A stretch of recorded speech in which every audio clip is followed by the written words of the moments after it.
Bonjour à tous, je suis très contente de vous retrouver pour ce nouveau message que je viens de canaliser. Vous ne me verrez pas écrire aujourd'hui car j'ai des petits soucis de voix. Comme vous l'entendez, je ne m'attendais pas à faire une vidéo, mais ils ont insisté, mes guides, et vous allez comprendre pourquoi. Ils voulaient à tout prix nous transmettre cette information. Alors augmentez le volume peut-être parce que ça peut être laborieux peut-être pour certains. Chers amis, très chers enfants, l'opportunité nous a été donnée de vous transmettre ce précepte à point nommé. Nous trouvions effectivement opportun et bien plus pertinent de vous le transmettre dans ces conditions. Votre scribe rencontrant elle-même une aphonie en lien avec sa réorientation qu'elle découvre en écrivant en cet instant. Bien que nous n'ayons peu d'égard à ce que beaucoup appellent la langue des oiseaux, nous trouvions amusant de vous expliquer, de faire le parallèle entre la voix VOIE et la voix VOIX. Ainsi, nous pourrions intituler cette capsule « Être en accord avec sa voix pour retrouver sa voix ».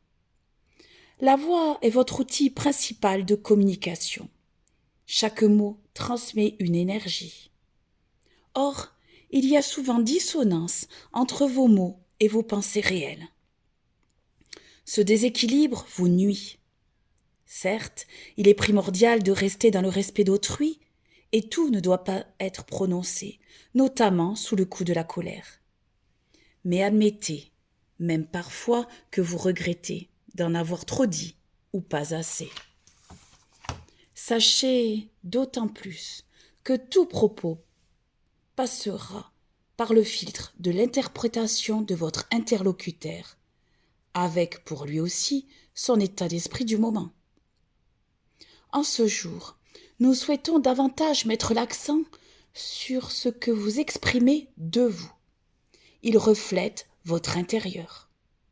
Écoutez-vous davantage et voyez comment vous pouvez vous dévaloriser parfois. Voyez comme d'une situation, vous en faites un trait de caractère. Observez-vous, écoutez-vous. Vous allez être surpris, mais sans jugement, juste dans l'observation. Si vous accueillez cette expérience, vous allez bientôt percevoir de petits changements dans votre quotidien, dans vos réactions, votre façon de penser, ou encore dans certaines interactions. Vous conviendrez alors que vous vous en sentirez grandi, en alignement avec vous-même, sur les bons rails, sur votre voie. Cela va vous demander un peu d'attention dans ses débuts, puis deviendra un automatisme par la suite. Nous vous souhaitons la bienvenue sur ce nouvel aiguillage. Nous sommes fiers de vous et vous aimons infiniment. Vos guides. Voilà, mais j'attends vos retours en commentaire, vos expériences, et je vais prendre une petite tisane. Je vous dis à très bientôt. Au revoir.